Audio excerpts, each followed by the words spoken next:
네, 이번 시간에는 8장과 9장의 연습 문제에 대한 해설을 진행하겠습니다. 먼저 8장에서 11번 문제를 볼 텐데요. 여기 길이가 4m, 높이가 3m인 그리고 무게가 500N인 간판이 그림처럼 이렇게 여기 이제 되어 있는데 요 가로의 길이가 4m, 세로의 길이가 3m가 되고 6m이고 100N인 막대에 수평으로 매달려 있습니다. 그래서 이걸 좀, 이 부분을 다시 좀 그려볼 텐데요. 이렇게, 이렇게 한번 그려보죠. 일단, 이렇게 긴 막대가 있고, 이게 오른쪽 끝에 매달려 있나요? 이게 위치가 정확히 나와 있어야 됩니다. 6m짜리 100N의 막대에 수평으로 매달려 있다고 되어 있는데, 막대의 먼 끝이죠. 먼 끝은 연직과 30도의 각을 여기가 이제 이루고 있고, 줄의 장력 T를 구해야 되는데, 간판이 매달려 있는 경우는 간판이 이제 이 끝에 이렇게 매달려 있겠죠.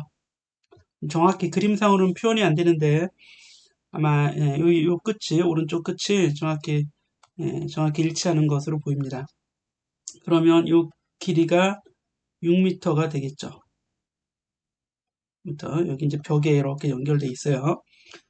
그리고 여기는 이제 2m가 되겠죠. 그러니까 간판이 4m니까요. 이런 식으로 정리가 되고 이 높이는 3m가 됩니다. 그리고 줄이 이렇게 이제 연결돼 있죠. 이때에 가해지는 힘이 이 경우에 이제 힘을 좀 그려봐야 되겠죠. 그래서 힘을 그려보면 간판의 중심에 500N이 이렇게 이제 지구가 당기는 이 힘이 있는데 이 힘이 그대로 이 수평으로 매달린 물체를 끌어당기는 힘이 되겠죠. 그래서 이 부분에 이렇게 이게 이제 500N이 가해지게 되는 거죠. 500N.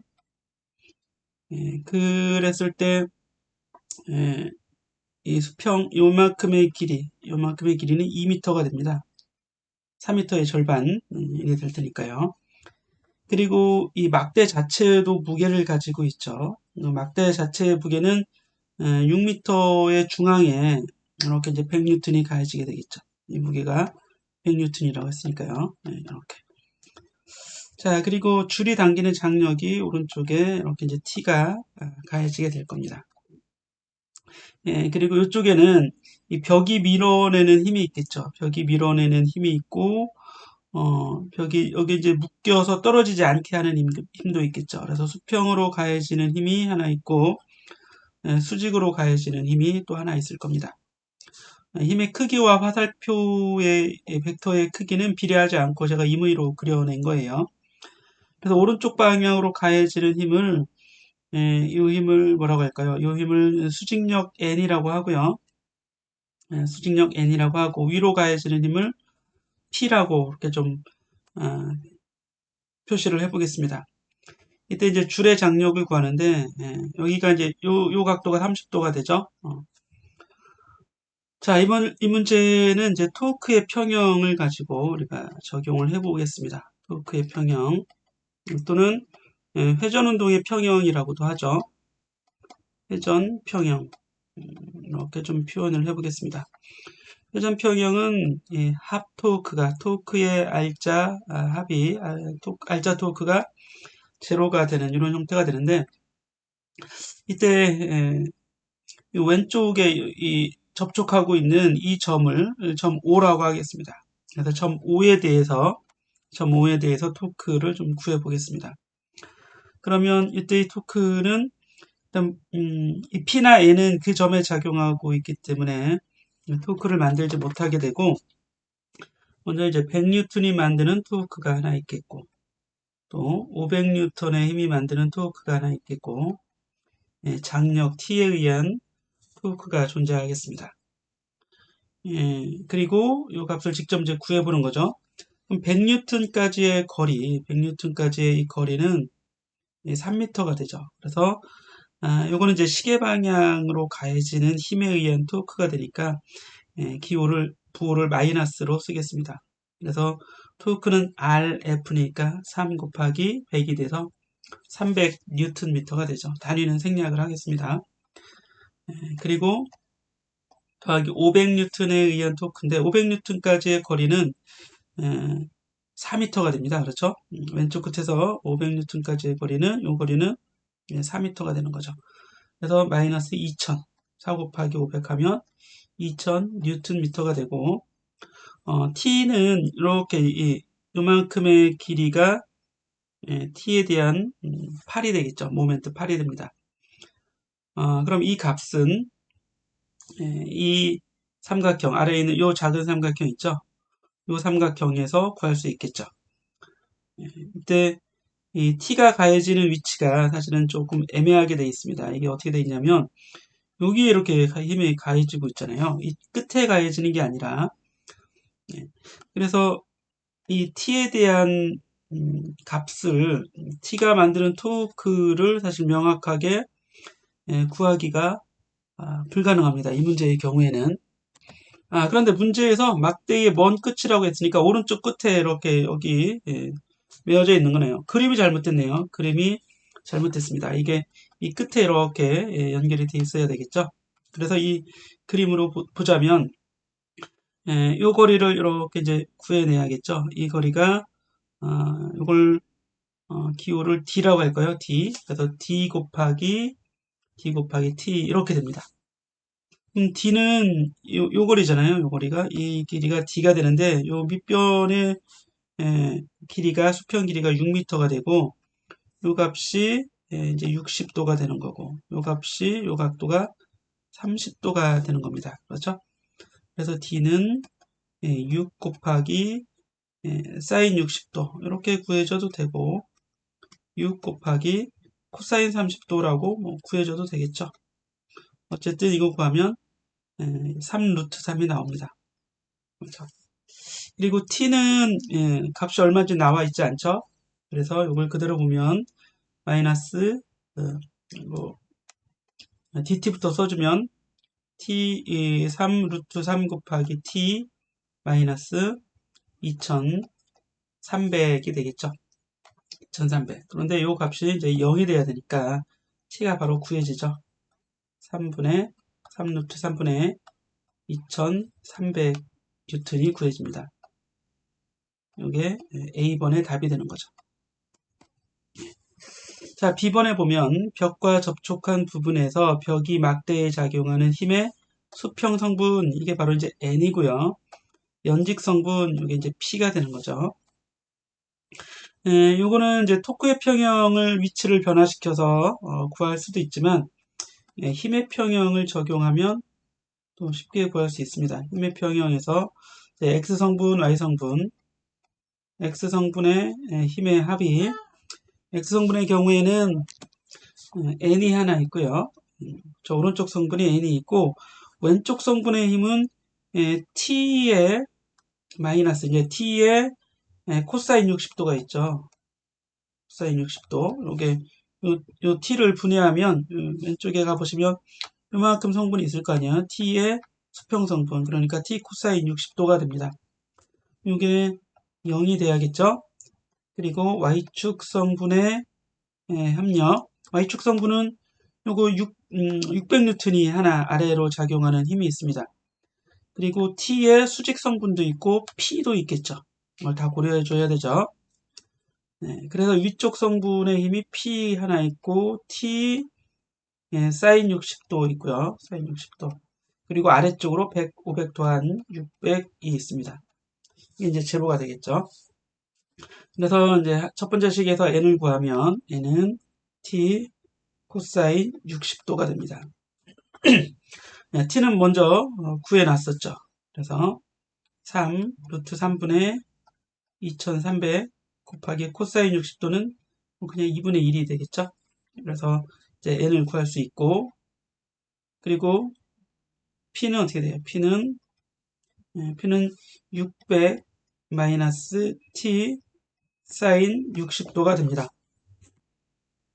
그래서 정리해보면 600 마이너스 이거는 3 루트 3분의 2300이 되고 사인 60도는 2분의 3 루트 3이죠. 2분의 루트 3이죠. 2분의 루트 3 구해주면 되겠습니다. 이렇게 해서 약분해주면 600 마이너스 6분의 2300. 그래서 P까지 다 구해볼 수 있는 거죠. 여러분들이 이제 더 계산을 해보시기 바랍니다. 네, 11번 문제는 마치고 우리 다음 문제로 가보겠습니다. 자, 이번에는 18번 문제가 되는데요. 반지름이 1.5m인 수평 원판으로 되어 있는 질량이 150kg인 회전목마의 둘레에 줄을 감아 당겨서 회전목마를 이제 돌리게 되는 거죠. 이게 회전목마가 있는데요. 회전목마가 위에서 보자면 이렇게 원형 회전목마가 있는 거고, 반지름이 1.5m라고 돼 있죠. 1.5m. R은 1.5 돼 있습니다. 얘를 돌려야 되는데 여기 이제 줄을 여러 번 감아서 팽팽 감아서 이렇게 이제 힘을 줘서 당기는 거죠. 이때 장력이 T가 가해지게 된다고 합시다. 그다음 이제 정지 상태로부터 2초 동안의 각속력이 0에서 0.5 RV/s가 됐습니다. 이걸 뭐 RPS라고도 하죠. 이렇게. 자, 줄에 작용해야 될 일정한 힘의 크기는 얼마인가 그랬는데, 이 토크는 I, 알파, 뉴턴의 제2법칙이 적용된 문제가 됩니다. 이때 이 토크가 힘을 T가 토크를 만들어주고 있죠. 그래서 R 곱하기 T가 이 토크 타워가 되는 거고요. 이게 이제 수평 원판으로 되어 있으니까 원판의 경우에 원판의 관성 모멘트 I는 이게 균질 원판이라면 2분의 1 MR의 제곱 이런 형태로 되어 있을 거예요.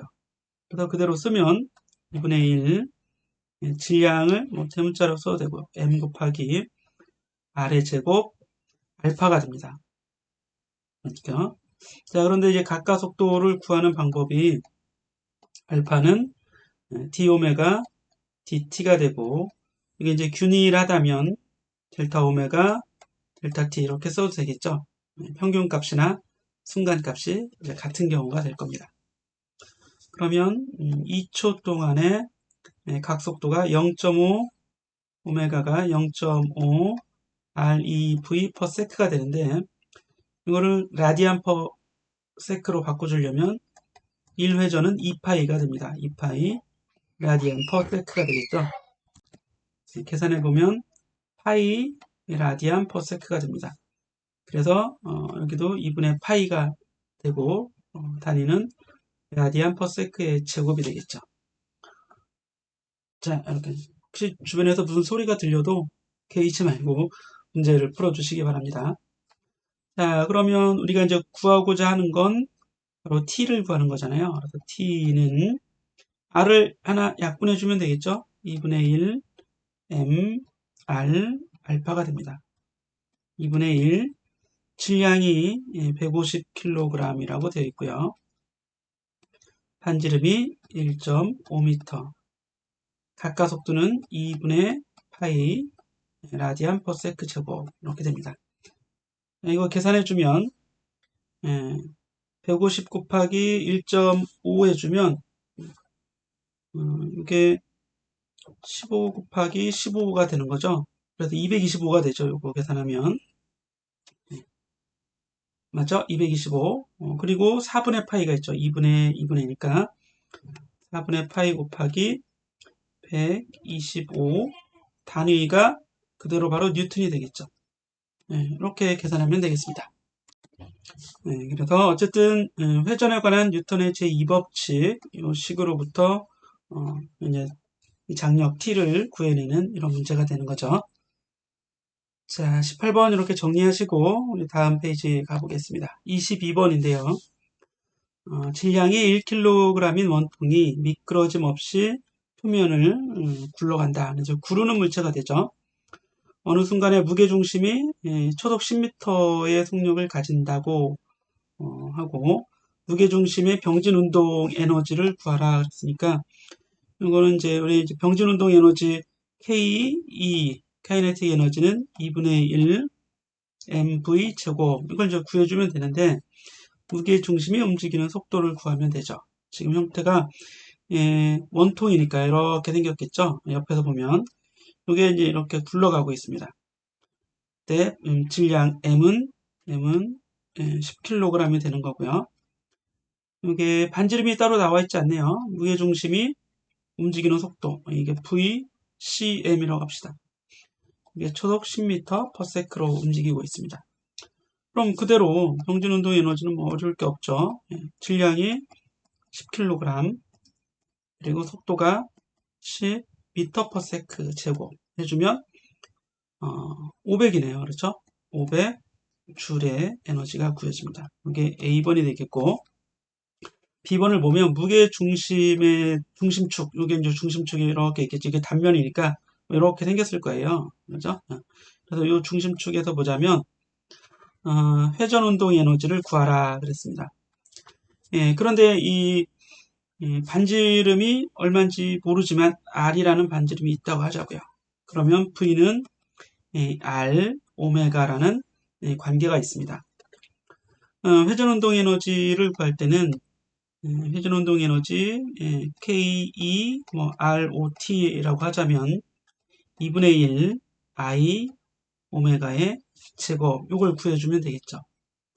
자, 그러면 2분의 1 이 관성 모멘트 M은 역시 이제 원판 또는 원통이 되기 때문에 이게 이제 질량이 균일한 원통이라고 생각하면 2분의 1 M R의 제곱이 됩니다. 그럼 오메가는 R분의 VCM이 되겠죠.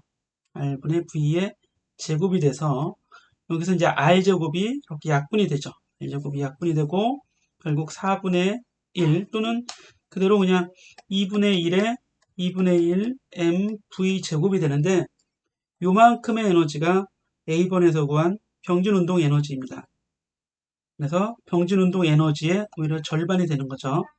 KE 평균운동 에너지는 T라고 첨자를 이렇게 써보면 이렇게 되겠죠. 그래서 500의 다시 절반이 되니까 250줄이라는 에너지가 구해지게 됩니다. 이거를 다시 한번 구해보면 우리 전체 운동 에너지는 병진 운동 에너지 더하기 회전 운동 에너지가 됩니다. 식으로 다시 간단히 확인해 보면 2분의 1 M V 제곱이고 2분의 1 I 오메가 제곱인데 I는 주로 이제 베타 M R의 제곱 이런 형태로 되어 있고 그리고 오메가는 R분의 V 형태로 되어 있습니다. 그래서 정리해 보면 1 더하기 베타 더하기 2분의 1 MV 제곱 이런 형태로 되어 있죠.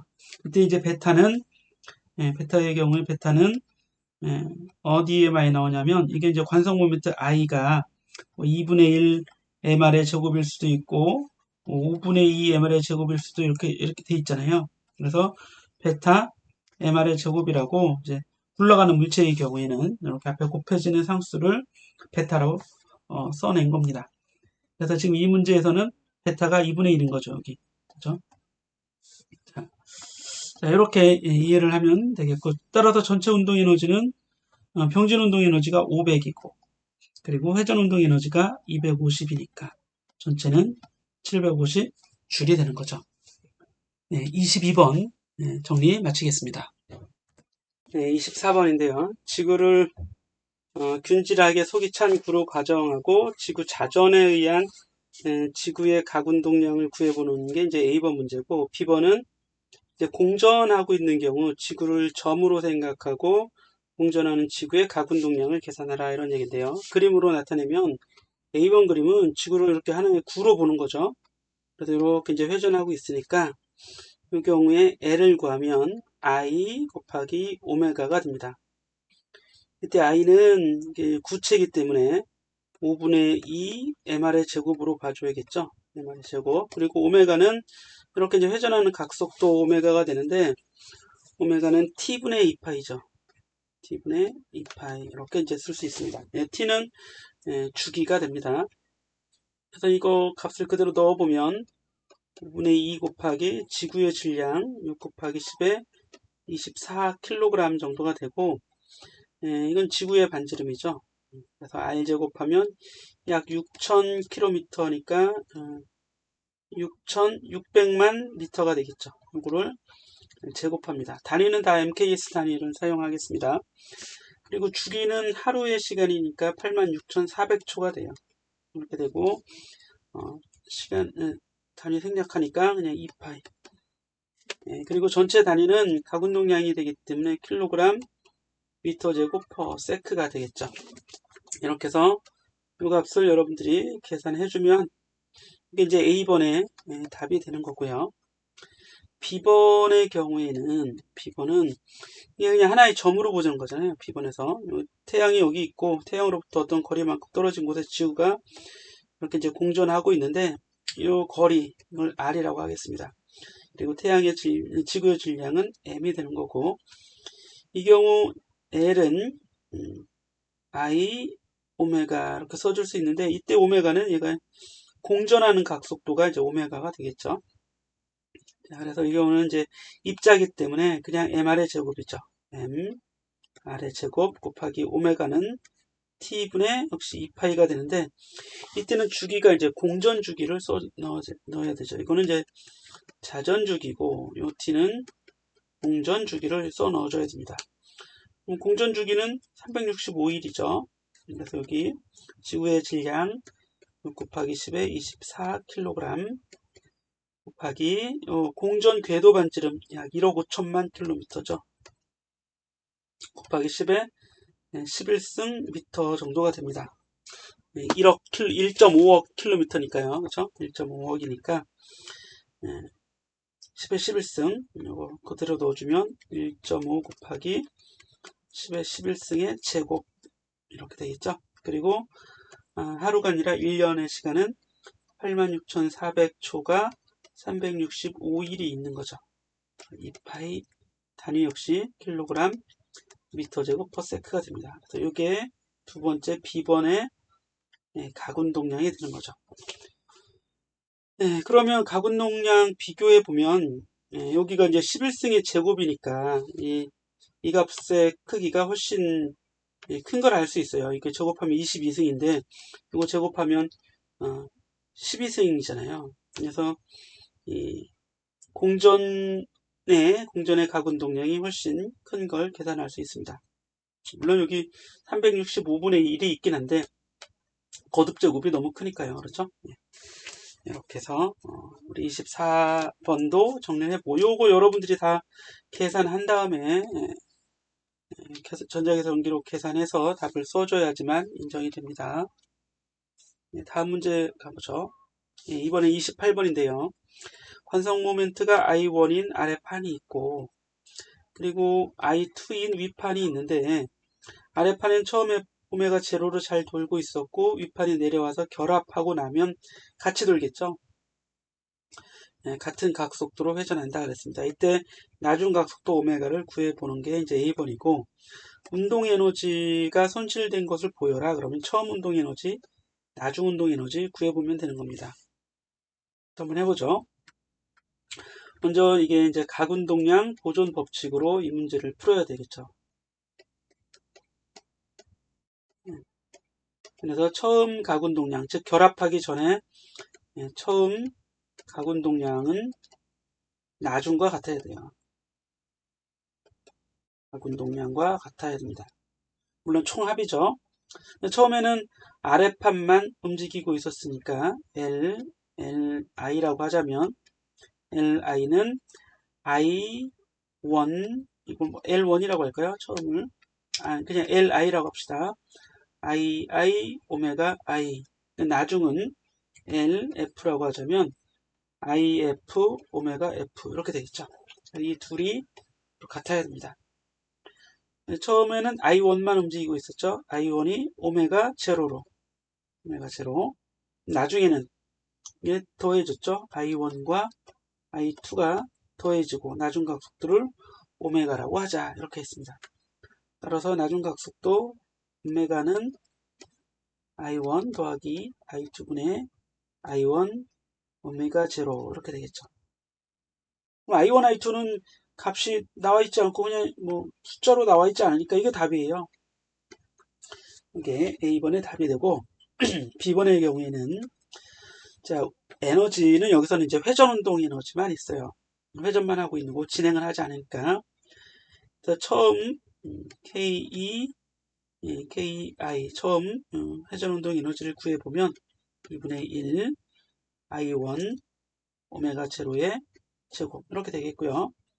나중 운동 에너지를 구해 보면 전체 각 운동 관상 모멘트가 두 개 더해진 거죠. I1 더하기 I2가 됐고 나중 각속도 오메가가 됐습니다. 요거 제곱해주면 되는데 오메가의 제곱은 이 첫 번째 A번에서 구한 문제 그대로 대입해보면 오메가 제로 제곱하면 어떻게 되겠어요? I1 더하기 I2 제곱 그리고 I1의 제곱 오메가 제로의 제곱 되는 거죠. 이렇게 하면 이게 하나씩 약분되죠. 그래서 요 값과 요 값이 이렇게 약분됩니다. 그럼 남는 게 2분의 1 여기 I1 곱하기 오메가 제로 제곱 이것부터 한번 먼저 써보고 그 나머지를 뒤에다 쓰는데요. I1 더하기 I2분의 I1 이렇게 있는 거죠. 이거 정리해보면 이렇게 정리가 됩니다. 그래서 이게 처음 운동 에너지잖아요. KEI 그거에 요만큼의 비율을 곱한 만큼으로 줄어들게 되는 거죠. 이게 이제 1보다 작으니까 요 같은요. 그죠? 예. 그래서 나중 운동, 처음 운동 에너지에 대한 나중 운동 에너지의 비율을 구하라 그러면 B번에서 KEI분의 KEF죠. 예. 그럼 약분해주면 그대로 I1, I2분의 I1만 남게 됩니다. 이게 B번의 답이 되는 거죠. 어렵지 않게 뭐 구해볼 수 있습니다. 이렇게 한번 하시고 다음 문제가 다음 문제는 없고 이제 9장으로 가네요. 그래서 9장에서 고체와 유체에 대한 문제를 풀어보겠습니다. 자, 6번부터 봅시다. 포도당 수용액이 있는데 정맥의 평균 계기 압력이 이만큼의 압력이 우리 혈관의 압력이죠. 그러면 이 포도당 수용액이 혈관으로 들어가려면 이만큼의 압력보다는 더 커야지만 우리가 링거액이라고 하나요? 이게 이제 우리 혈액 속으로 들어올 수 있습니다. 그래서 이 압력이 포도당 수용액의 계기압 P가 우리 혈액 속의 혈관 내부의 혈액의 압력 P 혈이라고 할까요? 요거보단 높아야겠죠. 최소한 높아야겠죠. 그래서 이제 최소값은 같아질 때가 되겠습니다. 그죠? 그런데 이 압력이라고 하는 건 이제 유체의 깊이의 압력인데 이만큼 H만큼 깊은 곳에서의 압력은 ρ, G, H가 되죠. 이게 1.33 곱하기 10의 3승 파스칼이면 됩니다. 자, 용액의 비중이 1.02라고 했으니까 이 포도당 수용액의 밀도는 물의 밀도의 1.2배가 되는 거죠. 그래서 이제 비중에 대한 문제도 같이 들어있는 겁니다.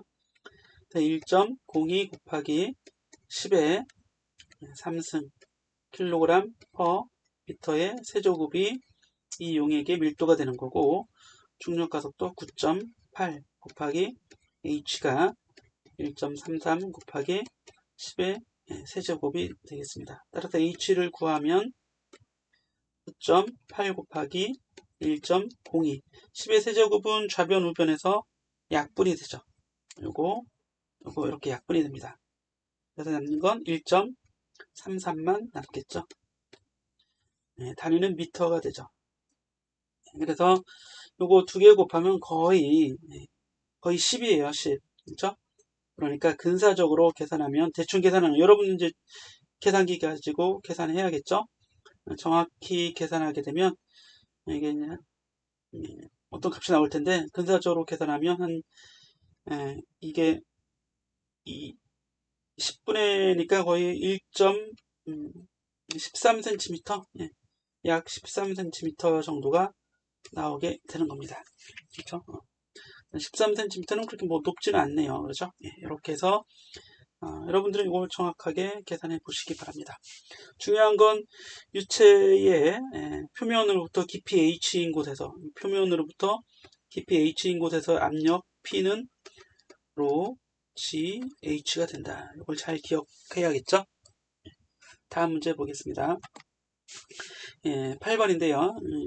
이건 이제 혈압을 측정하기 위한 혈압계는 부풀지 않는 가압대, 이제 부풀지 않는 가압대가 있고 가압대 내의 공기압을 측정하기 위한 기압계로 구성이 되어 있습니다. 수은 혈압계의 경우 혈압은 두 수은주 높이의 차이를 측정하는 방식으로 되어 있어요.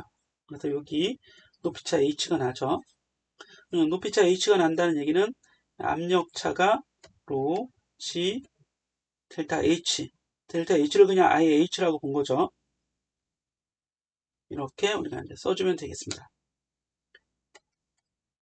이렇게요. 네. 자, 그림과 같이 수은혈압계는 압력이 P인 공기가 가압대에 들어있고 정상 수축기에서 왼쪽 관과 오른쪽 관의 수은주 높이차가 이렇게 주어져 있습니다. 0.115m로 수축기 혈압의 계기압력 P는 파스칼 단위로 얼마인가? 그러면 이 P0는 외부에 열려져 있는 대기압이 되는 거죠. 대기압이 이렇게 이제 주어져 있습니다. 그러면 이 깊이가 깊은 곳에서의 압력이잖아요. 따라서 이 부분의 압력, 계기압 P는 P0 더하기 로 G H가 되는 거죠. 더 H만큼 더 깊은 곳이니까요. 그래서 1.01 곱하기 10의 5승 파스칼이 되고 수은의 밀도는 물의 밀도의 13.6배입니다.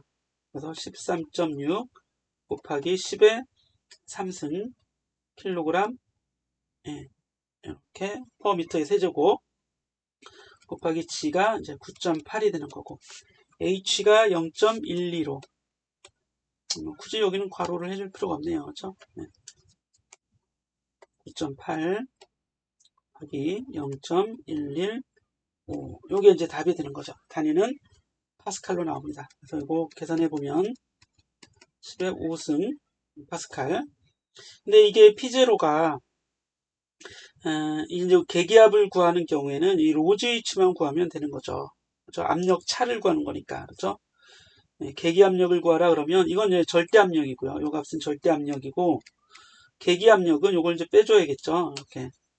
그래서 계기압을 구하라 그러면 이걸 굳이 계산할 필요가 없고 로즈 H만 계산해 주면 됩니다. 이렇게 되겠죠. 이렇게 그렇죠? 예. 그러면 뭐 계산기로 해야겠네요. 뭐 어쩔 수 없네요. 그렇죠? 이렇게 해서 구해 보시면 되겠습니다. 그런데 이 대기압이 이렇게 P0가 1.01 곱하기 10의 5승 파스칼이 나온 게 이게 76cm일 때 이렇게 나오는 거예요. 그런데 지금 구하는 건 11.5cm잖아요. 그렇죠? 11.5cm에 해당하는 압력, 76cm에 해당하는 압력이 이만큼 나왔으니까 11.5cm에 해당하는 압력이 바로 이제 P가 되는 거죠. 이게 이제 이게 11.5, 0.115만 곱해준 거니까. 그래서 답은 1.01 곱하기 10의 5승 곱하기 76분의 11.5 이렇게 구해주면 돼요. 비율상 그렇게 되겠죠. 이게 이제 답이 이렇게 구해도 되고 이렇게 구해도 되고 그렇죠? 해주면 되겠습니다. 네, 이렇게 해서 우리 8번 문제를 맞춰보고 다음 문제로 가보겠습니다. 네, 이번에는 13번 문제가 되는데요. 밀도가 이렇게 주어져 있고 한 변의 길이가 20cm인 정육면체 나무토막이 물에 떠 있을 때 노출된 부분의 길이는 또는 높이가 되겠죠. 얼마인가 길이가 아니라 높이라고 하는 게 좋겠습니다. 그래서 물이 이렇게 있을 때 나무토막이 여기 이렇게 떠 있어요. 이렇게. 그리고 한 변의 길이가 20이니까 뭐 높이도 20, 가로도 20. 이게 조금 잘못됐네요. 이렇게 20으로 이렇게 한번 그려줘 볼까요? 예. 이렇게 되어 있습니다. 이건 이제 문제를 풀다 보면 쉽게 알 수도 있겠지만 그렇지 않으면 이제 하나씩 구해줘야겠죠. 지금 부력 문제가 됩니다. 부력. 그래서 부력의 크기를 FB라고 하자면 부력의 크기는 이 아르키메데스의 원리에 의하면 이만큼 잠긴 부분을 물로 대체했을 때의 그 무게, 그래서 mfg가 된다 할 수 있겠고, 근데 지금은 떠 있는 물체의 경우에는 부력이나 무게나 같겠죠. 물체의 무게, 그래서 물체의 질량을 m이라고 했을 때 mg가 됩니다. 즉 mf는 그냥 m이 되는 거죠. 그래서 전체의 질량 m은 이만큼 잠긴 부분을 물로 대체한 그 물의 질량 mf와 같다는 얘기예요. 그러니까 로 v 잠긴 부분의 부피를 vs라고 하면 로 vs가 바로 mf가 되는 거고, 물체의 밀도를 로라고 하자면 로 그리고 전체의 부피 v가 되겠습니다. 이렇게 이게 이제 mf가 m이니까 그런 거죠. 질량은 밀도 곱하기 부피, 질량은 밀도 곱하기 부피니까요. 그러면 vs분의 v는 v분의 vs를 구해볼까요? v분의 vs, 즉 전체 부피 중에서 잠긴 부분의 부피는 로 f분의 로가 됩니다. 즉 유체의 밀도분의 물체의 밀도가 되는데, 유체의 밀도는 이게 물이기 때문에 1000kg/m의 세제곱이고, 물체의 밀도는 650이라고 주어져 있습니다. 그런데 이게 육면체이기 때문에 전체 부피 중에서 잠긴 부분의 부피는 넓이, 윗넓이는 똑같으니까 결국 전체의 깊이, 한 변의 길이 중에서 잠긴 부분의 길이 hs가 됩니다. h 그리고 이만큼이 hs 이렇게 되는 거죠. 근데 한 변의 길이가 20이라고 했잖아요. 20분의 hs가 구해집니다. h 첨자 s가 되겠죠. 이렇게.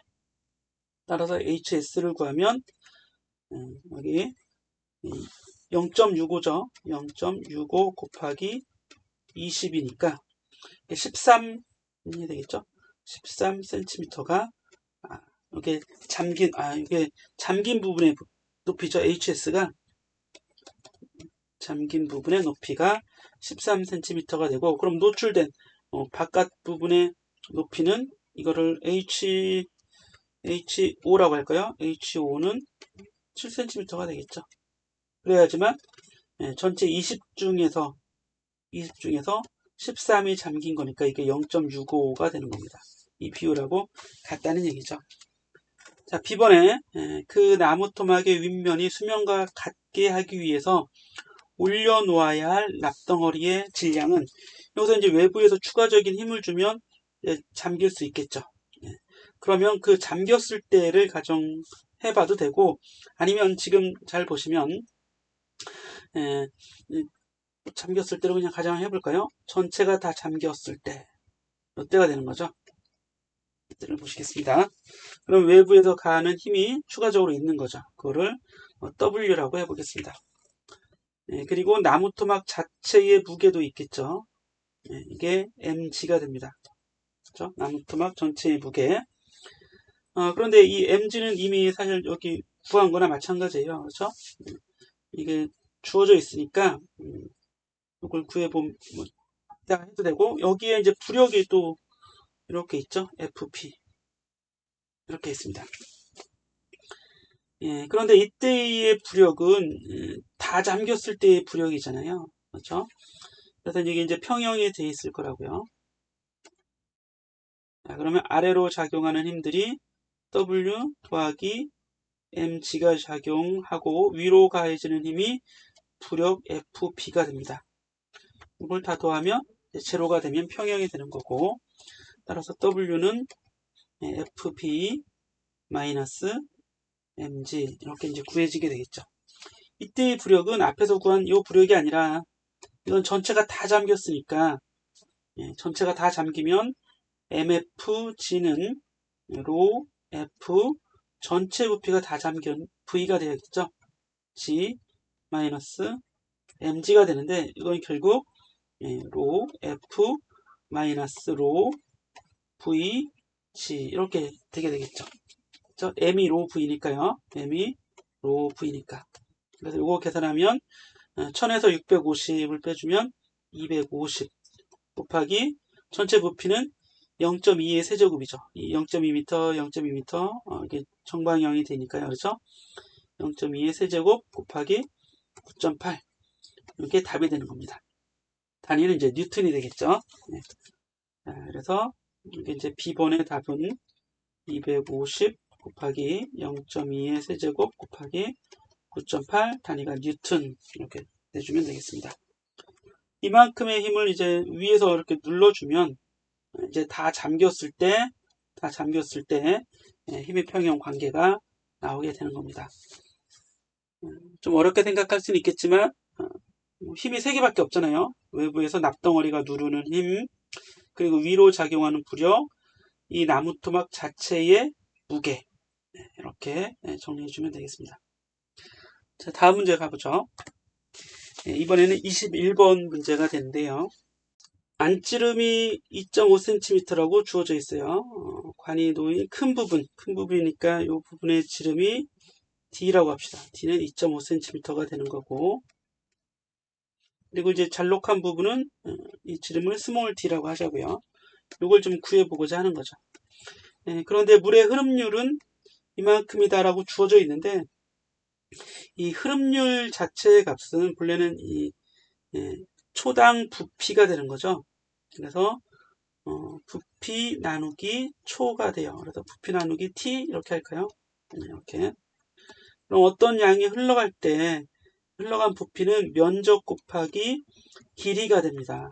그렇죠? 면적 곱하기 길이가 되고 이걸 시간으로 나눠주면 이게 a 면적 곱하기 x 나누기 t니까 속도가 되겠죠. 시간분의 거리가 돼서 AV 값 우리가 연속방정식에서 A1, V1은 A2, V2가 된다 그랬는데 이 값이 바로 부피 흐름률, 물의 흐름률을 의미하는 그런 값이었습니다. 그러면 이 값이 1.8 곱하기 10의 마이너스 4승 미터 세제곱 퍼 세컨드라는 얘기가 되겠죠. 그런데 여기 이제 면적이 이렇게 굵은 지점이나 가는 잘록한 지점이나 이 부피 흐름률은 동일합니다. 그래서 여기서 구해보면 파이 2분의 d의 제곱 이게 면적이죠. 면적 A가 되는 거고요. 그렇죠? A1 A1 그러면 이 부분에서의 속도를 V1이라고 하고 오른쪽 잘록한 부분에서의 속도를 V2라고 하겠습니다. 그래서 A1, V1이 이렇게 나온 거잖아요. A1 구해볼 수 있겠죠. 파이 곱하기 반지름이 1.25 곱하기 10의 마이너스 2승 1.25cm니까요. 파이 R의 제곱이 돼야겠죠. 이렇게 해서 면적이 구해집니다. 따라서 V1을 구하면 V1은 A1분의 1.8 곱하기 10의 마이너스 4승이 되고요. A1 지금 구했죠? 이걸 여기 대입해주면 되겠습니다.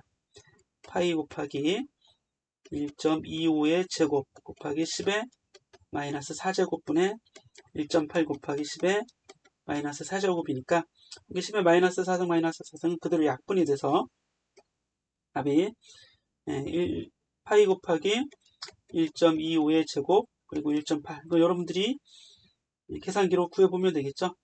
이런 속도로 여기를 지나가고 있어요. V1이 그렇죠? 그럼 V2도 구해볼 수 있겠죠. 자, V2 같은 경우에는 그런데 A2도 모르고 V2도 지금 모릅니다. 그렇죠? A2도 모르고 이 값은 자체는 알지만 이거 하나도 지금 모르고 있잖아요.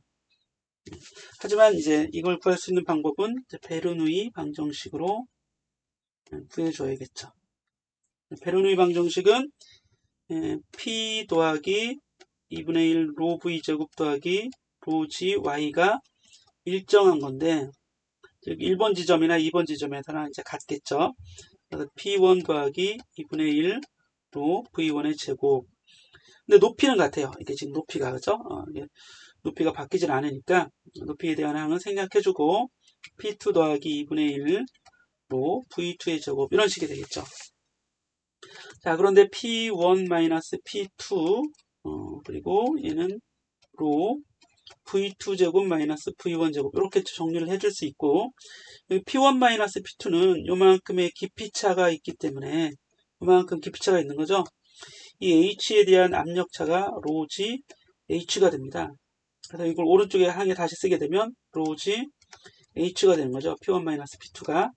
그런데 흐르는 물질의 로나 여기 채워져 있는 물질의 로나 같기 때문에 좌변 우변에서 로도 이렇게 이제 약분이 되죠. 그렇죠? 이거를 쓰면 네, 이렇게 약분이 됩니다. 이렇게 그렇죠? 네. 그래서 이제 지금 V1을 구했잖아요. 그럼 V2 제곱이 구해지게 되죠. 그래서 V2 제곱은 GH 양변에 또 2배를 해서 EGH 마이너스 플러스 V1의 제곱으로 V2의 제곱을 구할 수 있습니다. 그럼 V2는 이걸 다시 루트 해주면 되겠죠. 루트 EGH 더하기 V1의 제곱 이렇게 해서 V2를 구하고 그럼 A2가 구해지겠죠. 그죠? 이게 A2 V2가 될 테니까 이래서 이제 A2를 구할 수 있는 겁니다. A2를 구하고 나면 A2는 파이 2분의 D의 제곱이 돼야겠죠. 파이 R 제곱. 예, 면적이 될 테니까요. 그래서 결과적으로 D를 구해낼 수 있게 되는 거죠. 네, 아니면 A2와 A1의 비율만 구해도 A1, 이 식에서 보면 A1분의 A2의 비율은 V2분의 V1의 비율이 되는 거예요. 그래서 속도의 비율값만 구하면 바로 면적의 비율이 구해지는데 이건 D1의 제곱, D의 제곱분의 D의 제곱 이렇게 될 거 아니겠어요? 그렇죠? 이렇게도 구할 수 있습니다. 어쨌거나 좀 복잡하지만 해볼 수 있다. 이렇게 요 과정대로 쭉 정리를 해보시기 바랍니다. 네, 이렇게 해서 우리 유체까지 다 문제를 풀어봤습니다. 여기까지 정리 마치겠습니다.